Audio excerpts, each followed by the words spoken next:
Welcome to Ladies Talking Love, Season 3, Episode 14, Invisible Labor, What It Is and How to Lighten the Load.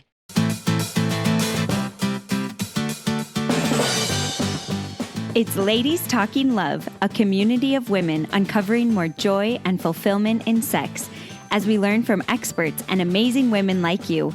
Together, let's create a world where women's sexuality is celebrated and understood, beginning with our own. I'm your host, Ariel Finlinson. Let's talk love. Today, we get to dig into the topic of invisible labor. And this is a really important topic when it comes to bringing our full self into our marriages and relationships, because often, especially as women, there is so much pressure on us to perform certain tasks in our responsibilities as a wife and mother that we need to be learning and growing and be in the workplace. But also, if we're in the workplace, then we're not at home. So we need to be at home with our kids. There's just so much pressure. I feel like Brené Brown talks about it, but like you can't win as a woman. If you're at home, you're not in the workplace, and people are going to look down on you for that. And if you're in the workplace, they're going to look down at you for not being at home. And I just think there's so much pressure in societal norms of what's expected of us as women that this invisible labor can be really heavy. And it can be so heavy at times that we don't know how to talk with our partner about it to help them see that we're drowning and to help them see where we're at and what type of things we need from them and from ourselves to make it more of a partnership marriage so that we can thrive. Because the goal here is to bring our authentic self into our relationship and thrive. And when the invisible labor becomes too heavy and resentment builds up, we are not able to thrive and we are not able to bring our full self into our marriages and receive the good things and the benefits that we both should be receiving from a marriage, because we may be just giving too much without helping our partner see where we're at and working together to make our partnership more balanced and supportive of both of us and our needs. And of course, I had to bring on the best for this episode. Dr. Hanks is a licensed clinical social worker and psychotherapist with nearly 30 years of experience, providing a safe place for healing conversations that educate and empower women to prioritize their dreams, revolutionize their families, and personalize their faith. She is an assistant professor of social work at Utah Valley University, the founder and director of Wasatch Family Therapy, and the author of The Burnout Cure and the Assertiveness Guide for Women. A native Californian, Hanks currently lives with her family in Sandy, Utah. Before jumping in, I just wanted to make sure that you've grabbed my free resource, Find Yourself After Kids. What we cover today about invisible labor is only one of several important steps you can take right now to bring more joy into your marriage. And that's why I've created this free guide that will walk you through what it takes to find yourself so that you can not only thrive in your marriage, but also in your motherhood, all without feeling like you're drowning in overwhelm and resentment. So click the link in the show notes and get my guide sent straight to your inbox. But without further ado, let's talk love. I'm so excited to welcome Dr. Julie Hanks onto Ladies Talking Love today. Thanks so much for joining me. Oh, my pleasure. I'm happy to be here. I love this topic and hate it at the same time because it's something I struggle with and that is really hard. And I knew I just had to bring on the best of the best to talk about mental labor. Oh, thank you. I think it's something that we struggle with a lot as women and that can be so invisible, and we might not even be able to put a name to what is so heavy in our motherhood and in our relationships. And so before we dive in though, I just wanted a quick definition of partnership marriage, because the mental labor and emotional labor really feeds into our ability to create a partnership marriage. So could you just briefly define partnership marriage for us? Yeah, partnership marriage is where both people have decision-making power and they share the responsibilities and the burdens and the benefits of marriage. So working together, and it doesn't mean you share everything 50-50. That is kind of a understanding of Yeah. partnership. You can have a traditional looking marriage and have it be partnership. So I like to say it's not who does what, but it's who decides who does what and whose work is valued. Oh, I love that so much. And it just reminded me in church the other day, a woman made a comment and I just loved how she said it. She was like, in my house, we have chosen that I take care of this. And she named housework, which is a totally traditional role that a woman may take, right? But I loved that she phrased it that like we decided together that this is what I was going to take care of instead of just falling into the traditions. Yeah. And I think another aspect of partnership marriage is that it's conscious and it's chosen. Yes, that is so huge. One of my biggest things, I'm like, we just need to choose whatever it looks like, even if your marriage looks traditional, as long as it's chosen, which I hope that as we talk about emotional labor, you'll go away feeling, listening to this episode, that you can make more conscious choices. Because I think that was something I fell into is I didn't feel like I chose because I just kind of fell into the tradition of what I thought I should do as a wife and mother. Yeah. So could you define then emotional labor? This is how I divide it in my head. There's invisible labor, and that's labor that is not readily seen. And then I break that into two parts, which is mental and emotional. So mental labor is the labor that goes into tracking what needs to be done, who needs to go where, keeping all of the details straight that's just in your mind, right? Oh. And then emotional labor is modifying your emotions to benefit someone else. Mm. So a lot of jobs require that. If you're at the help desk of a company and you get the complaints, you have to be kind and positive, even if someone's screaming at you. When you want to scream back, you have to modify your emotions. So those are those two different aspects of invisible labor. And how does that come in a marriage? Because we talk a lot about the importance of authenticity and showing up as a whole self, being able to bring your whole self in. What type of emotional labor can occur in a healthy way, a marriage? Does that make sense? Yeah. I think in parenting, when your child is melting down, you don't react. You remain calm. That's emotional labor, right? Or we try that. Yeah. We try. I'm laughing because I'm like, yeah. Yeah. That time.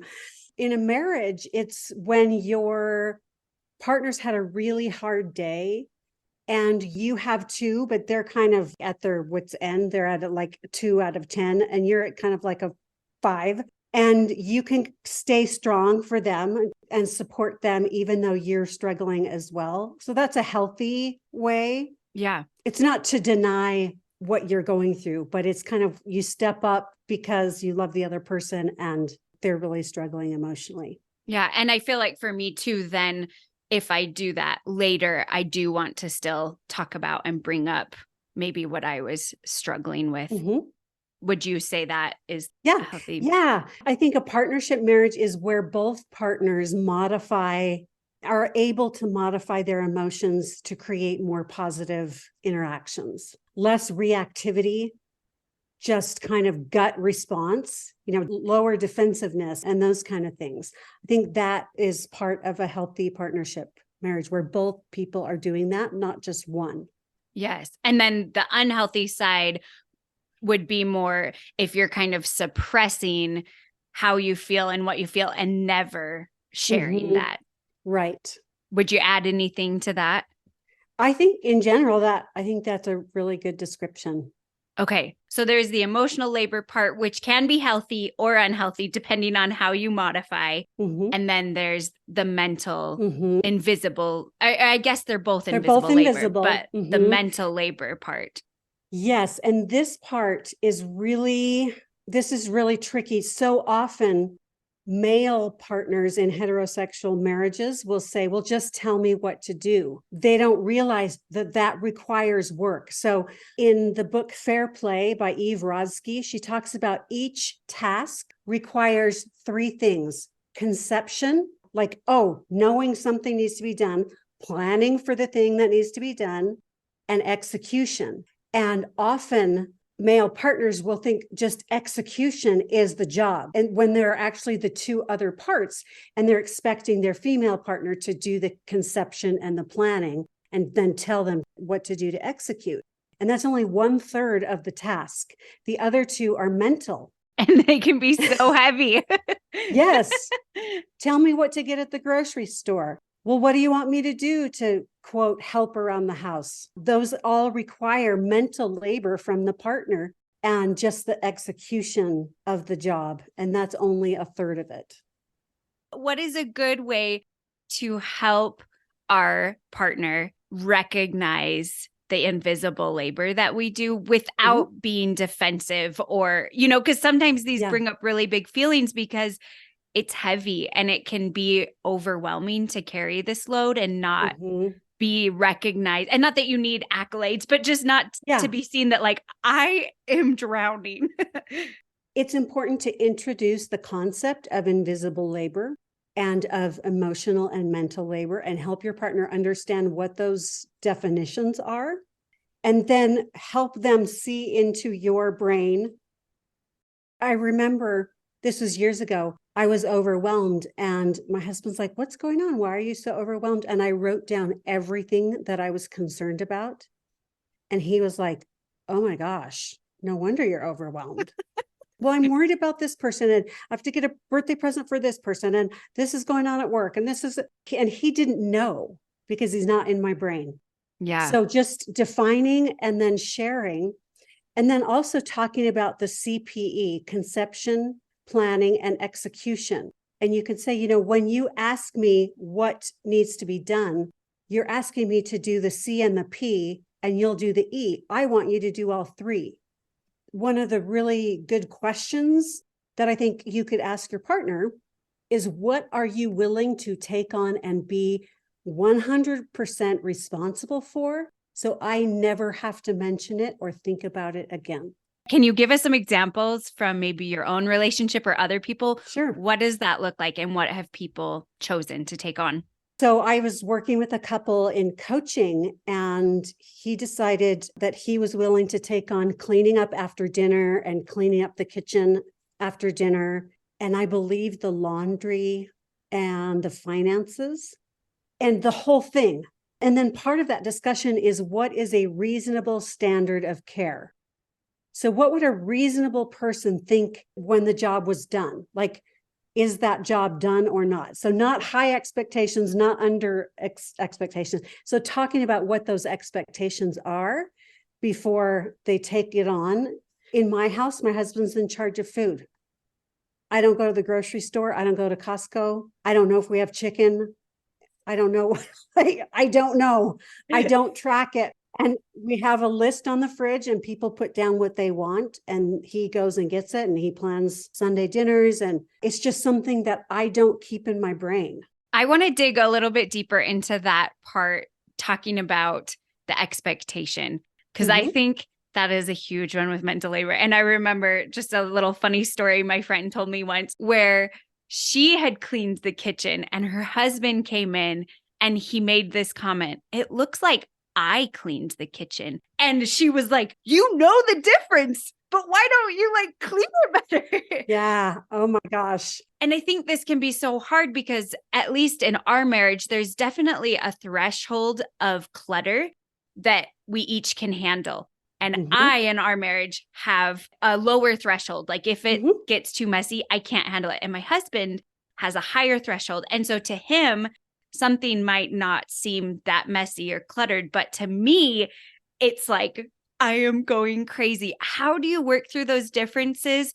Because I tend to be like, no, you have to clean it to my standard or else I'm going to go crazy.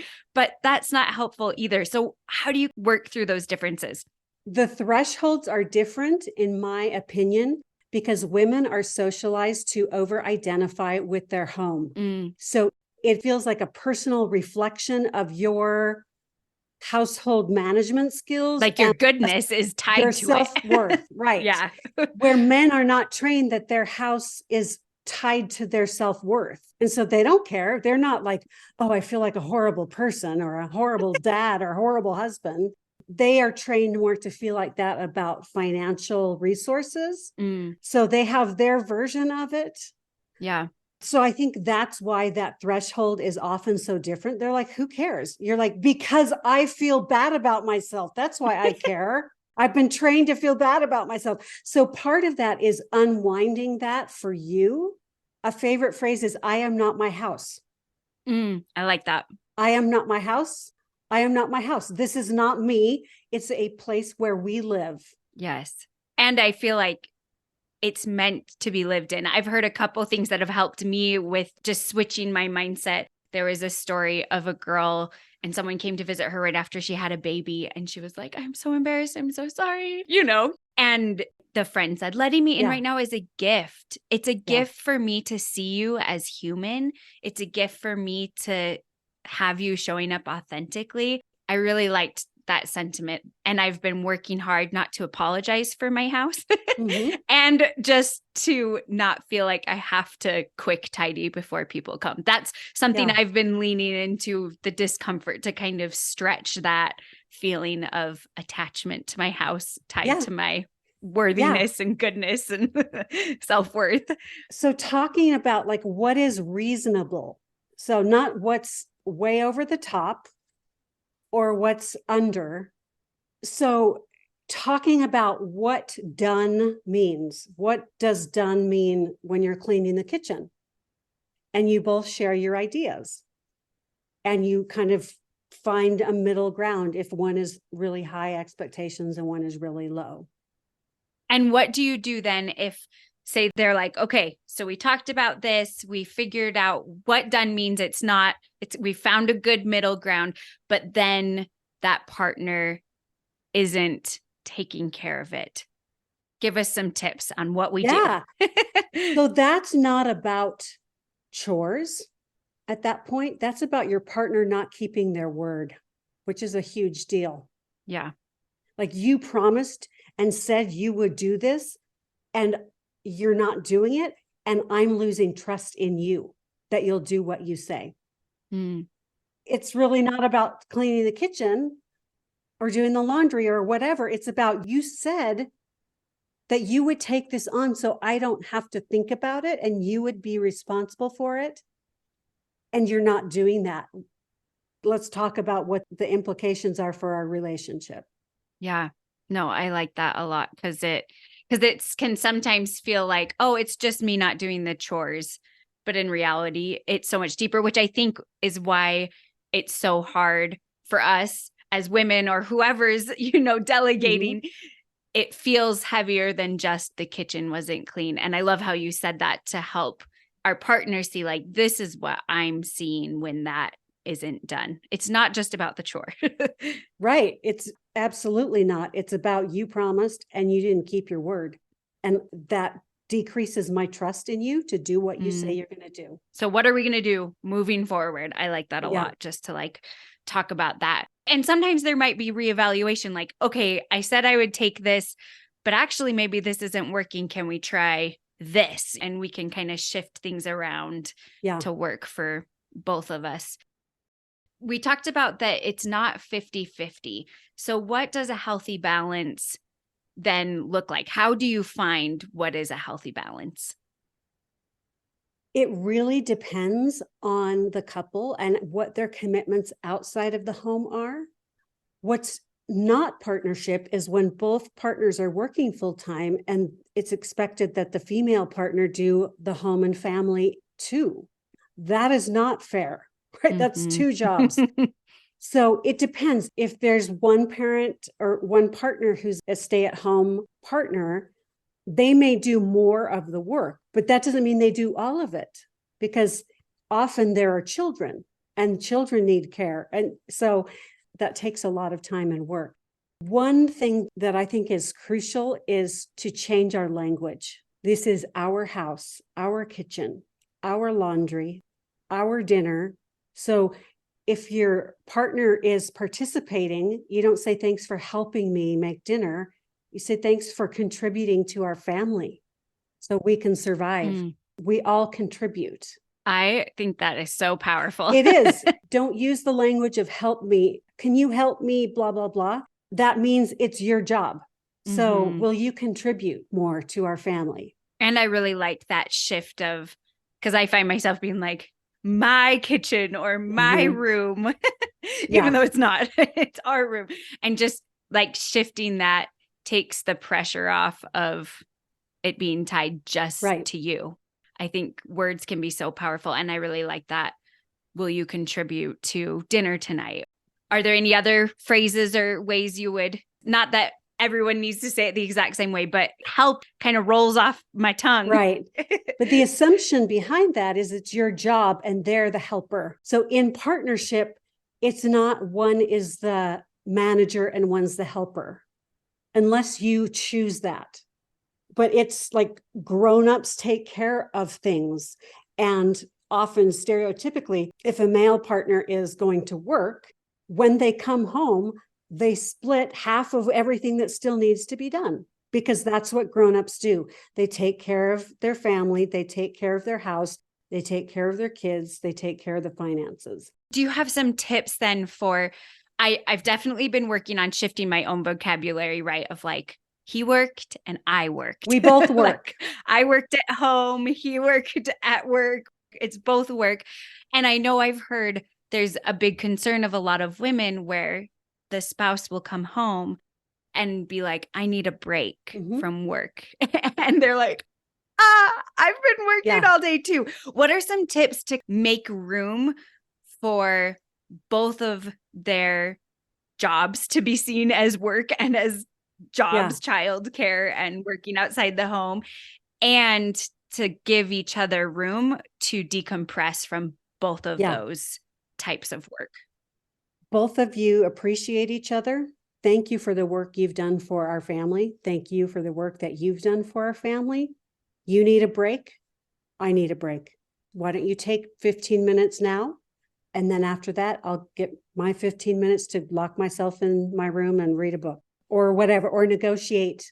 Tuesday night, he goes and plays basketball, or she goes and plays basketball, or he does something with friends, or just building in so it's routine. Yeah. And not like everybody's melting down. What are we going to do? Plan it ahead of time to prevent those irritations or those meltdowns or those, oh, I'm exhausted. Well, I am too. Well, I work harder than you. No, I don't. You couldn't do my job. Those kind of things. Prevent it by planning. Okay, this is your night. This is my night. We both get nights off or hours off or 15 minutes off, whatever you decide. I really like that a lot, especially because with the nights, that can just be so helpful. Okay, like you're in charge of bedtime and the after bedtime cleanup tonight, and I get to work on my things or go out and do my girls' night or whatever. I think that is so helpful to split it up. And also going back to the realistic expectations, I think that can be so helpful, because that's been another struggle. Sometimes it was like, I'm leaving and it's your night to put the kids to bed, but then they don't get to bed for like a really long time, right? And then I have to deal with the grumpiness the next day. And so just really talking together, like, okay, maybe your expectation is a little bit too strong or too perfectionistic, right? And what's a middle ground that we can shoot for that'll work for both of us when we're in charge of bedtime by ourselves. Yeah, that's great. And I would just love to dig into a little bit, because I think this plays a huge part when you were talking about our house being tied to our self-worth.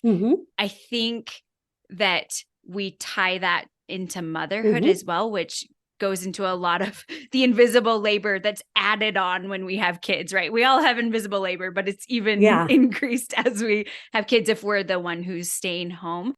What are some tips you would give us to separate? I love you talk about like motherhood is not it's a relationship, like cleaning the house. I think it's a relationship, right? How can we work through that tradition of seeing motherhood as a clean house and groceries and meals, and to see it more as a relationship, and then see the rest as something we get to do as a partnership in our marriage? Separating motherhood from housework and house cleaning. So I think that's really important. Those are separate jobs. I often think, okay, if a male partner is working, and I know this can be swapped, or if one partner is working, one's at home, that person at home is full-time caregiving, not full-time housekeeping. So they're both working full-time. She's doing unpaid work. He's doing paid work. They come home and then split whatever needs to be done.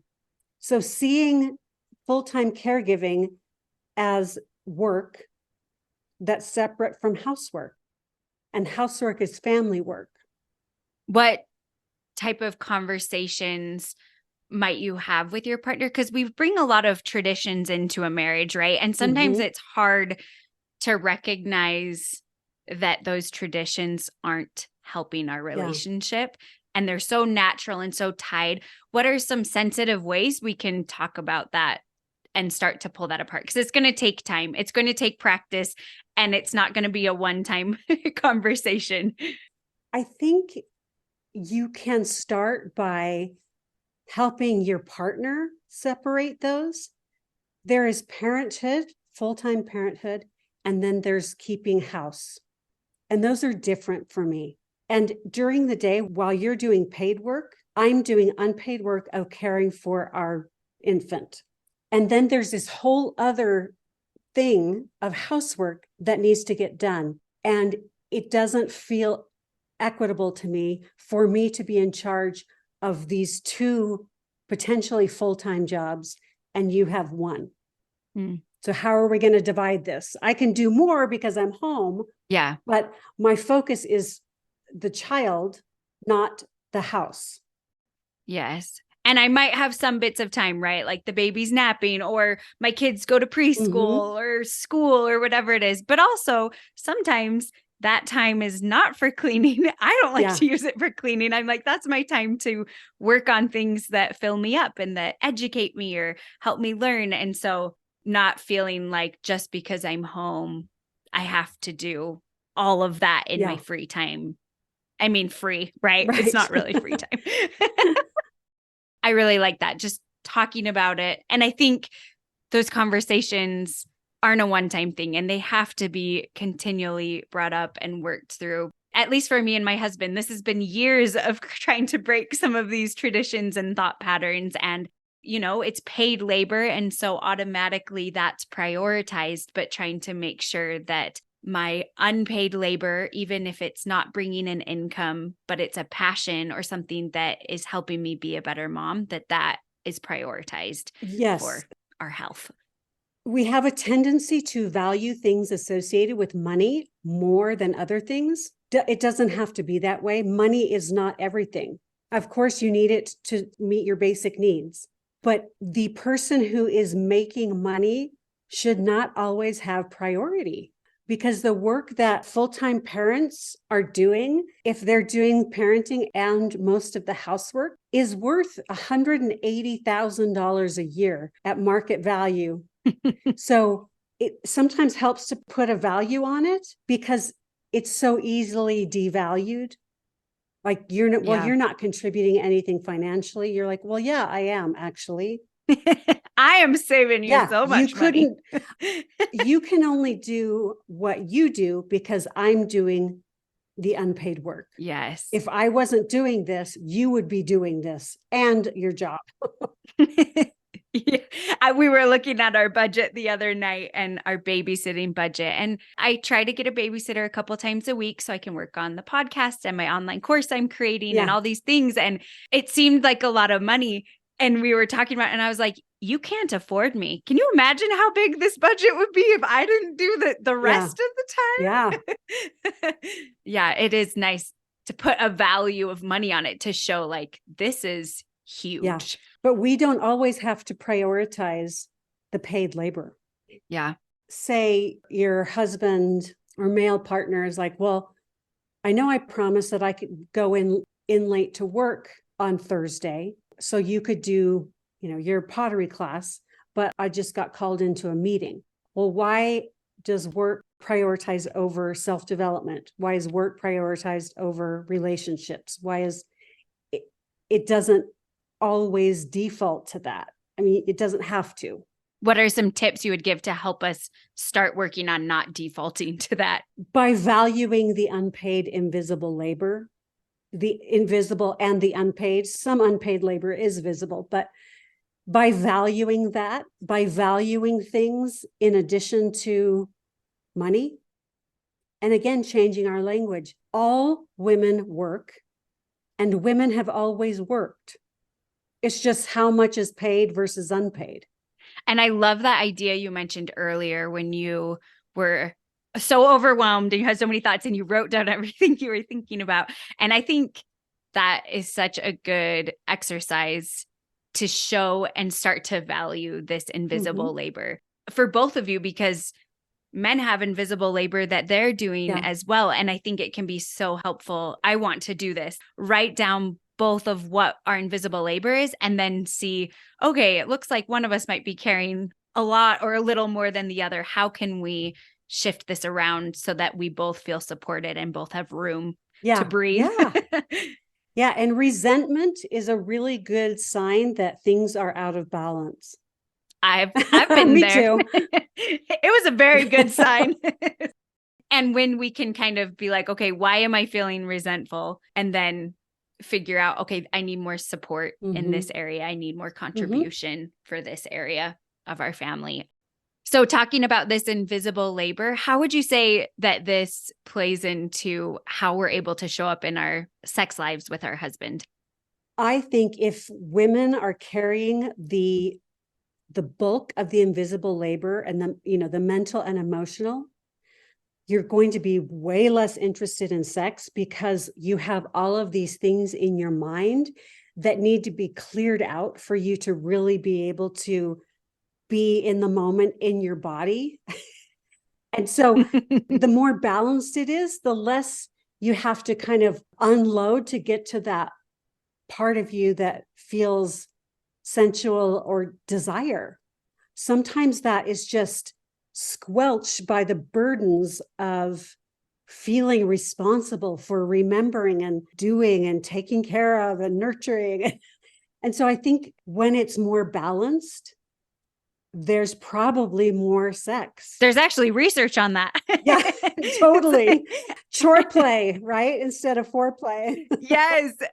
And I hate when people are like, oh, just to have him do more chores and there'll be more sex. The idea is true, but I'm like, we need to add more in why. The why is that it's taking this invisible labor and making both partners feel more supported and equal and less things going on in our mind. Like, did I change the laundry? Did I lock the door? All the things. If women feel less burdened, there's more room for sexuality and sensuality. Yes. Do you have any experiences that maybe you've had where you were able to kind of like lift some of that mental load, and what happened with feeling desire more or being able to tune into that more? I've identified that if we talk for any length of time where I just get rid of the clutter in my head, that I can find the desire. I love that. So if I don't feel connected or if I feel burdened, I'm like, I need to talk. So let's talk. Let me just go. Just let me tell you all the things. And it just feels like it removes those as barriers to being in my body and experiencing pleasure because I'm not preoccupied with my mind. Oh, I love that. That is so true. And I feel like when we can shift this invisible labor to more of a partnership, for me, I found too that I saw sexuality as more as another invisible labor thing, right? To remember, like, did I have sex with him? How long has it been? Going to be satisfied? Right? Yeah. Like, is he feeling okay? Versus we're both sharing this, and sex is also for both of us. And so we both get to enjoy it and both get to feel that desire and love and connection. Yeah, definitely. So it does affect our sex lives. This has been so awesome. I love having you on the podcast. Thanks so much for coming on. Oh, thank you. So before we close, could you give kind of an overview of what we talked about today? Just some tips you would give women who are wanting to have a healthier balance of invisible labor. in their marriage, where should they start? Start with identifying and defining what those are for yourself and for your partner. Like, what is invisible labor? What are you doing that's emotional and mental? And start seeing and valuing it. So if your partner's like, well, tell me what to do, or then you kind of say, you're asking me to do the mental labor for this, and you just execute. I want you to take it, use that language and to highlight that. So I think that's one really good thing. Changing your language around my kitchen to our kitchen, our house. This is a community effort to run a household. This is not my job. I love that. Language is so powerful. And I think putting language to the invisible labor and then changing the language to make it more inclusive instead of just the weight we carry on us. Another tip is to build in support so you don't get to the point where you're overwhelmed, where you blow up, where you prevent that. I remember when my kids were younger, I would ask myself frequently, what do I need to thrive and be happy? Not what do I need to just make it through? Like, this is what I need. I need to build in support. I need to make sure I prioritize my friendships and make what you need a priority, and then build in the support. Yeah. I feel like sometimes we talk about this idea of self-care is like a pedicure or whatever. And I feel like sometimes we talk about the Band-Aid versus building in the support and the recurring things that will keep you healthy and keep you supported. Yeah. And every day do one thing that makes your heart sing. That is so important for your partner and your kids, and for you to see you as a fulfilled, passionate person, not a need filler. I love it. What's your thing? I go to boot camp or I walk. That's one of the things, like if I just get up and exercise, that really helps me. I carve out at least a half day a week where I have nothing to do. That's beautiful. It's really important. And times and seasons, right? When you have super young kids, you might not be able to do a full half day, but to get some of that time. Downtime where I get to choose, where I'm not packed, things are packed in. So that's really important to me. And then good conversation. That really lights me up. So making time for friends or family that we can have lively, deeper conversations. Mm-hmm. Oh, I love that. Thank you so much. Where can we find you? I am on social media at Dr. Julie Hanks. And then I have a website, drjuliehanks.com. And then I also have a therapy website, which is wasatchfamilytherapy.com. And that's for people in Utah or Arizona. And on my website, drjuliehanks.com, I have a course called Creating Partnership Families that I highly recommend. And it lays out this framework and a totally different way to think about your family life. And I'm really passionate about that. So consider taking that course. That's awesome. Thank you so much. Thanks for coming on today. You've given us a lot of great things to think about and consider. Thank you so much, Ariel. For years, invisible labor was crushing for me, and I didn't have words for it. It was so helpful today to have Dr. Julie Hanks divide invisible labor into those two separate parts, emotional labor and mental labor. And I hope it was really helpful for you to see those two parts and to recognize that mental labor is even more than I think we realize. It's not just about remembering all the things that we have to do, but also includes the conception of an idea and the planning and the execution. That's all part of mental labor. And I think it can be so hard sometimes to let our partner see into our mind and understand what is going on with all the things that we're thinking about and planning. And it's not enough to just tell them, here, this is what you need to do, because there is so much in your head that is so heavy sometimes. And I loved the way Dr. Hanks talked about that we can discuss this and kind of help our partner see what we're thinking about and what this invisible labor is like for us. And also to recognize that everybody has invisible labor and that your partner is carrying things as well. And it can be so great for you both to see and recognize what invisible loads you're both carrying and working on so that you can better support each other. And I just had to laugh when she talked about resentment being a very good sign that things are out of balance, because that was me for so many years and I felt stuck. I didn't know how to get rid of the resentment. I didn't know what was making it build up, but there was so much pressure on me, partially from myself, but also just from the way society was of what I thought was expected of me. It wasn't even things that my husband necessarily expected of me, but I expected so much of myself with regard to the house and how my house looked and how clean it was and the meals I made and the way I dressed the kids and just all of these things that were so heavy for me. And being able to talk with him about it and talk about reasonable expectations, I think that's huge. And that's something that we still have work to do to talk about those things with certain jobs around the house. And I was so grateful for that explanation because I've wondered this for years. How do we come to a good place with our different expectations? Because a part of me is like, I just want it to be the way I want it to be because I need it clean so I can function. But there's two of us. And so it takes two of us talking about what the reasonable expectations are and then coming to an agreement so we can both work to make it fulfill those reasonable expectations.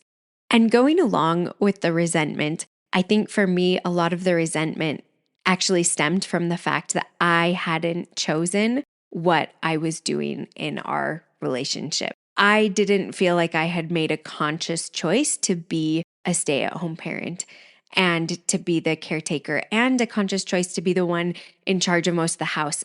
It was just what I thought was expected of me. And so I fell into that role without conscious thought and choice. And I didn't feel like I got to make a choice because it was just assumed that I would be the one who stayed home and my husband would be the one who worked. And with that, staying home, I would be the one in charge of the house. And so over the last several years, as I've worked through some of this and really thought about it, now we're at a better place where our roles are chosen. And there are certain jobs around the house that we both do or that one of us mainly does, but it's more chosen than just by default doing what society had prescripted was normal for me as a woman to do or for my husband to do as a man. And even if you choose those roles that are more traditional, that's totally fine. My biggest hope for you is that if you haven't already thoughtfully considered these roles and chosen them, that you'll take some time to talk with your partner and figure out what roles work for you in your marriage and for both of you and choose it. Be really thoughtful and conscious because that takes so much pressure off when you're able to choose the work that you're doing versus doing it out of obligation or out of the expectation that that's what you should be doing. And like I mentioned before, so much of my journey over the years, I realized really limited my ability to have a deep connection with my husband. And especially since we are all about sexuality here and a good sex life with my husband. Like so many of these things limited it because along with all the shoulds and things I was carrying, those carried into our sex life. And instead of being a full participant who chose how I was going to show up, I showed up in the way I thought I was expected to. And that was so hurtful for both of us. And it wasn't what he wanted or what I wanted, but we didn't know how to work through it. And so I hope you'll take some time to download my free guide, the 5-step guide to find yourself after kids, because it's really what's at the crux of everything we talk about here. If you're not able to make conscious choices into who you are and who you're bringing into the relationship, and you're not able to have a self and bring that full self in, none of this is going to work for you because you have to be able to be an authentic and whole person that is not constantly suppressing yourself to serve others. and to answer to everybody else's needs and whims and things that other people have put on you and society has put on you of what you should be, but to really step into yourself and choose, what does my relationship look like for me? What does my marriage look like? What does my motherhood look like for me? And to make that choice. And so I hope you'll download that guide. I've tried to lay out really well and walk you through what was helpful for me and the 5 steps I have taken to find myself so that I can thrive. It really has completely changed me, these 5 steps. It's helped me thrive not only in my motherhood, but also in my marriage. And I've gone from feeling resentment and overwhelm to growing into really loving motherhood and finding so much joy and fulfillment in my sexual relationship with my husband. And it can do the same for you. Thank you to all of you who listen and join me on this journey, and to our Ladies Talking Love team who make the podcast possible. Thanks to our sound wizard, Kimberly Demers, and our miscellaneous task whiz, Jana Norman. As always, thanks for talking love.